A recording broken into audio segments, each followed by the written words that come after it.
ఓం శ్రీ సాయినాథాయ నమః. ఈరోజు పారాయణలో భీమాజీ పాటిల్ అను భక్తునికి జరిగిన అనుభవమును గూర్చి చదువుకుందాం. పూనా జిల్లా జున్నూరు తాలూకా నారాయణగాం వాస్తవ్యుడు భీమాజీ పాటిల్. ఇతను 1909వ సంవత్సరంలో తీవ్రమైన ఊపిరితిత్తుల రుగ్మతకు గురి అయ్యెను. తుదకు అది క్షయవ్యాధిగా పరిణమించెను. అన్ని రకముల ఔషధములను వాడెను గాని ప్రయోజనము లేకుండెను. ఇక ఆశలన్నీయూ వదులుకొని, ఓ భగవంతుడా, ఇక నీవే నా దిక్కు, నన్ను కాపాడు అని ప్రార్థించెను. మన పరిస్థితులు బాగుండునంత వరకు మనము భగవంతునిని తలచము. కష్టములు మనలను ఆవరించినప్పుడు వెంటనే భగవంతుని జ్ఞప్తికి తెచ్చుకొనెదము. అటులనే భీమాజీ కూడా భగవంతుని స్మరించెను. ఆ తరువాత తన అనారోగ్య విషయమై బాబా భక్తుడగు నానాసాహెబ్ చందోద్కర్తో సలహా చేయవలెను అనే ఆలోచన కలిగెను. వెంటనే తన జబ్బు యొక్క వివరములు అన్నీయూ తెలుపుచూ ఆయనకు ఒక లేఖ వ్రాసెను. అతని అభిప్రాయము అడిగెను. బాబా పాదములపై పడి బాబాను శరణు వేడుకొనుట ఒక్కటే ఆరోగ్యమునకు సాధనము అని నానాసాహెబ్ చందోద్కర్ జవాబు రాసెను. అతను నానాసాహెబ్ సలహాపై ఆధారపడి వెంటనే షిరిడీకి పోవుటకు ఏర్పాట్లన్నీయూ చేసుకొనెను. అతనిని షిరిడీకి తీసుకువచ్చి మసీదులో ఉన్న బాబా ముందు కూర్చుండబెట్టెను. నానాసాహెబ్ భీమాజీ యొక్క ఆరోగ్య పరిస్థితిని బాబాకు చెప్పెను. అప్పుడు బాబా ఆ జబ్బు అతని గత జన్మలోని పాపకర్మల ఫలితము అని, అతని విషయములో తాను జోక్యము చేసుకొనదలుచుటలేదనియూ బాబా చెప్పెను. కానీ భీమాజీ తనకు మీరు తప్ప వేరే దిక్కు లేదని, అందుచే మీ పాదములను ఆశ్రయించితిని అని మొరపెట్టుకొనెను. అతని ప్రార్థనకు బాబా హృదయము కరిగెను.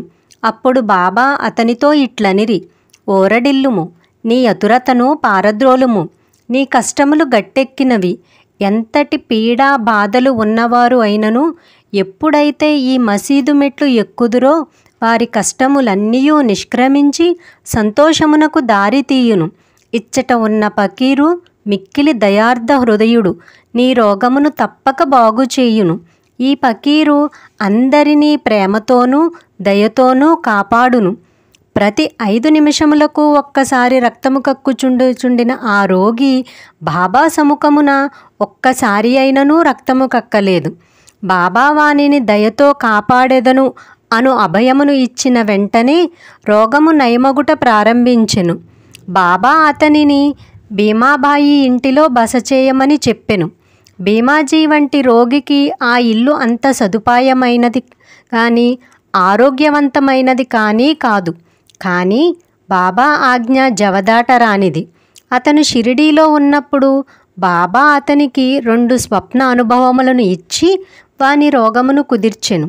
మొదటి స్వప్నములో అతను ఒక పాఠశాల విద్యార్థిగా పద్యములో కంఠోపాఠము చేయగుంటుటచే తరగతి ఉపాధ్యాయుడు దెబ్బలు కొట్టినట్లు కనిపించెను. రెండవ స్వప్నములో అతని ఛాతీపై పెద్ద బండను వేసి కిందకు మీదకు తోయుటచే మిక్కిలి బాధను అనుభవించెను. స్వప్నములో పడిన ఈ బాధలతో అతను జబ్బు నయమై అతను సంపూర్ణ ఆరోగ్యముతో ఇంటికి వెళ్ళెను. మహారాష్ట్ర దేశములో నెలకు ఒకసారి గాని పక్షమునకు ఒకసారి గాని సత్యనారాయణ వ్రతము చేయుట సాంప్రదాయము. కానీ భీమాజీ పాటిల్ ఇంటికి చేరుకోగానే ఆ సత్యనారాయణ వ్రతమునకు మారుగా సాయి సత్యవ్రతము అను వ్రతమును ప్రారంభించెను.